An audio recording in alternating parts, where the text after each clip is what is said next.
पूजा करते समय हम जब घंटी बजाते हैं, उसे बचाने के लिए शास्त्रों में कुछ नियम निर्धारित किए गए हैं। दोस्तों, तो शास्त्रों में देवताओं के सामने घंटी बजाने का बहुत अधिक महत्व बताया गया है, जिसे हम इस कृष्ण श्लोक के द्वारा समझ सकते हैं। आग मातम तो देवाराम गर्मलातम तो राक्षस आम घंटा एवं क्रोम यादव देवता आह्वान लांछन। हम इसका अर्थ है कि घंटी बजाने से देवताओं का आगमन और राक्षसों का गुमान होता है, और जो घंटियां घंटा राक्षसों से हमारी रक्षा करती है, उसे हमारा नमन है। तो चलिए दोस्तों, जान लेते हैं कि पूजा करते समय है जब हम घंटी बजाते हैं तो उसके पीछे क्या कारण है, क्या लाभ है, घंटी बजाने के क्या नियम हैं, और पूजा के वक्त घंटी बजाते समय में होने वाली गलतियां गया कौन सी है जो हमें भूल कर भी नहीं करनी चाहिए। दोस्तों, क्या आपने कभी अपने घर के मंदिर में रखी हुई घंटी को ध्यान से देखा है? दोस्तों, अगर आप ध्यान देखेंगे तो आपको घंटी के ऊपरी हिस्से पर, यानी जहां से हम इसे पकड़ते हैं, उस पर गरुड़ बना हुआ दिखाई देता है। अतः घर पर जो हम घंटे इस्तेमाल करते हैं उसे गरुड़ घंटी कहा जाता है। दोस्तों, पूजा करते समय गरुड़ घंटी का उपयोग भगवान को आमंत्रित करने अर्थात भगवान का आवाहन करने के लिए किया जाता है, जिससे एक सुंदर ध्वनि से भगवान का आवाहन करने का आभास होता है। जब हम विधि विधान से पूजा करते हैं तो उसमें घंटी का उपयोग अवश्य रूप से करते हैं।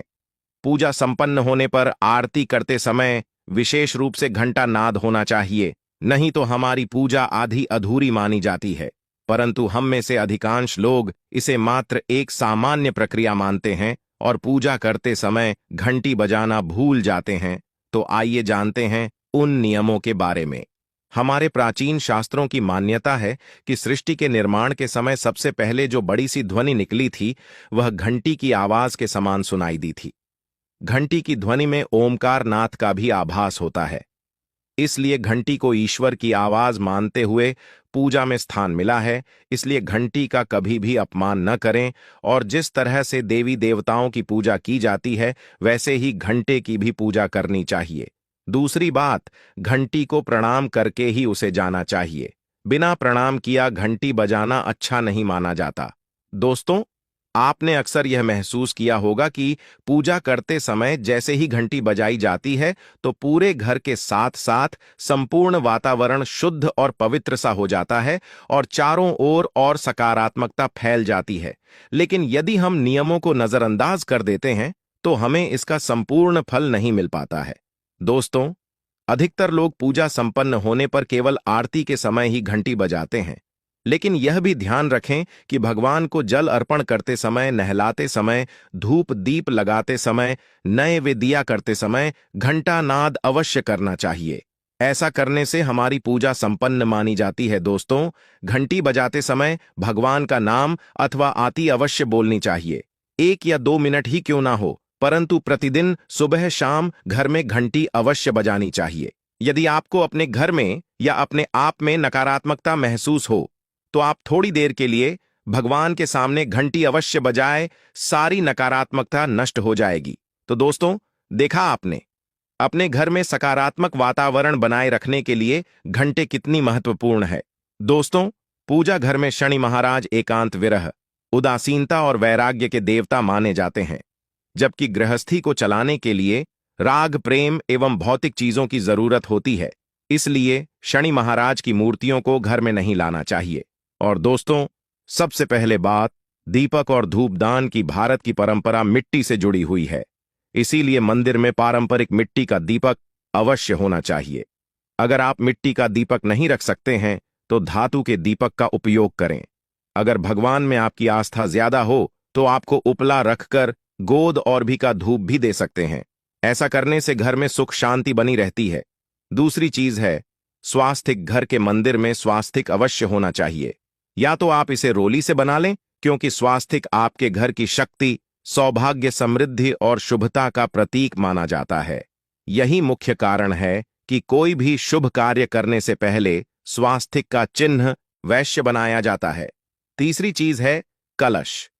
भगवान श्री श्री कृष्ण कहते हैं, कलश सुख और समृद्धि का प्रतीक है। अपने मंदिर में रोली कुमकुम से स्वास्तिक बनाकर उस पर मंगल कलश अवश्य रखें। ऐसा करने से घर में सदैव समृद्धि बनी रहती है और ऐश्वर्य की प्राप्ति होती है। चौथी चीज है शंख बहुत ही कम।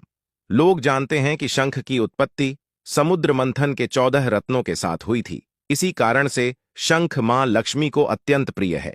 शंख की ध्वनि से सकारात्मक ऊर्जा का भी संचार होता है, इसीलिए मंदिर में शंख अवश्य होना चाहिए। संघ के घर में उपस्थिति से मां लक्ष्मी प्रसन्न होती है और उस घर में कभी भी धन की कमी महसूस नहीं होती।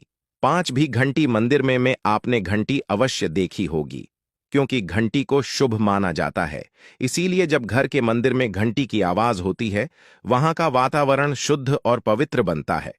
जिस घर में पूजा के दौरान घंटी बजाई जाती है, उस घर के आसपास की सभी नकारात्मक शक्तियां दूर हो जाते दी हैं और साथ ही सुख समृद्धि के द्वार खुलने लगते हैं। तो यह हैं वह वस्तुएं जिन्हें घर के मंदिर में जरूर रखना चाहिए। आइए अब जान लेते हैं कि घर के मंदिर में कौन सी चीजें कभी भी नहीं रखनी चाहिए। सबसे पहली बात, गणेश जी की विषम संख्या में मूर्ति घर में कभी भी गणेश जी की मूर्ति 3 अथवा 5 ऐसी विषम संख्या में न रखें। अपने मंदिर में गणेश जी की केवल 2 मूर्तियां रखें, इसे शुभ माना जाता है। अगर आप अपने मंगल की कामना करते हैं तो गणेश जी की मूर्ति मुख्य द्वार पर अंदर की तरफ मुख करके लगा लें। कई लोग यह गलती करते हैं कि मुख्य द्वार पर गणेश जी की मूर्ति बाहर की ओर मुख करके लगा देते हैं, जिससे उन्हें का नुकसान का सामना करना पड़ता है। अगर आप चाहें तो मुख्य द्वार के दोनों ओर लगा दें या फिर मुख्य द्वार के अंदर की ओर लगाइए, लेकिन खाली बाहर की ओर कभी भी नहीं लगाना चाहिए। दूसरी चीज, टूटे हुए चावल। अपने मंदिर में कभी भी टूटे हुए चावल न रखें। इसके साथ ही पुराने चढ़ाए हुए चावल अधिक समय तक न रखें, यह नाकारा ऊर्जा फैलाते हैं। यह बात भी ध्यान रहे कि आप मंदिर में रखने वाले चावलों का इस्तेमाल हल्दी में भिगोकर ही करें, इससे अधिक शुभ परिणाम मिलेंगे। तीसरी चीज है पूर्वजों की तस्वीर। अगर आपके घर के मंदिर में अपने पूर्वजों की तस्वीर रखी हुई है तो उसे तुरंत वहां से हटा दें, क्योंकि वास्तुशास्त्र में पूजा घर में मृत परिजनों की तस्वीरें रखना अशुभ माना जाता है। दोस्तों, इससे अशुभ परिणाम प्राप्त होते हैं। मृतक के परिजन पूजनीय और सम्माननीय हैं, किंतु उनका स्थान देवताओं के बराबर नहीं है। मृत परिजनों की तस्वीर घर के पूजा घर में रखने से पूजा घर का वातावरण भी नकारात्मक बन जाता है, जिसका अशुभ परिणाम हमें भुगतना पड़ता है। कई लोग साधु संतों की मूर्तियां अथवा साधु संतों की तस्वीरें भी पूजा घर में रख देते हैं, लेकिन ऐसा करना अशुभ माना जाता है। अगर आप किसी साधु संत को मानते हैं तो उनकी तस्वीर दीवार पर लगा सकते हैं, लेकिन पूजा घर में भूल से वहीं न रखें। अथवा काली माता की मूर्तियां भी नहीं रखनी चाहिए। इसी के साथ ही माता लक्ष्मी की खड़ी हुई मूर्ति की भी पूजा नहीं करना चाहिए। दोस्तों, माता लक्ष्मी सदैव ही बैठी हुई मुद्रा में होनी चाहिए। इस प्रकार से हमें पूजा घर में इन मूर्तियों को नहीं रखना चाहिए। दोस्तों, आइए अब जानते हैं उन विशेष वस्तुओं के बारे में जो आपकी पूजा घर में जरूर होनी चाहिए। इन चीजों के पूजा घर में होने से घर में होती है धन की वर्षा मां लक्ष्मी करती है, ऐसे घर में स्थायी रूप से वास करती है। तो पहली चीज है गंगा जल। हमारे शास्त्रों में गंगा जल को अत्यंत पवित्र माना गया है, इसीलिए पूजा घर में गंगा जल का होना अत्यंत आवश्यक है। गंगा नदी सभी पापों को नष्ट करने वाली तथा सभी व्याधियों का नाश करने वाली, इसीलिए अगर आपके पूजा घर में एक तांबे के छोटे से पात्र में आप गंगा जल भरकर रखते हैं तो इससे आपके पूजा घर की शुद्धता बनी रहेगी और आपको आपकी पूजा का संपूर्ण फल प्राप्त होगा। दूसरी चीज है कला शास्त्रों में कलश को पूर्णता का प्रतीक माना गया है। चाहे वह सत्यनारायण की पूजा हो, दीपावली हो, नवरात्रि का पर्व हो या फिर किसी भी प्रकार का उत्सव हो तथा मांगलिक कार्य हो, कलश की स्थापना किए बिना सब कुछ अधूरा माना गया है। पूजा में कलश का उपयोग देवताओं का आवाहन करने के लिए किया जाता है।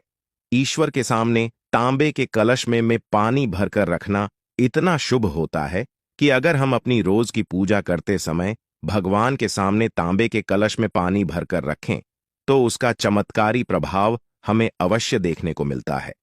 इसीलिए मुख्य रूप से तांबे के कलश का उपयोग करें। पूजा में अगर किसी सामग्री की कमी रह जाए तो परेशान न हो या पूजा बीच में न छोड़े रही। ऐसे में भगवान को चावल और फूल चढ़ाएं और मन में ही उस चीज का ध्यान करें।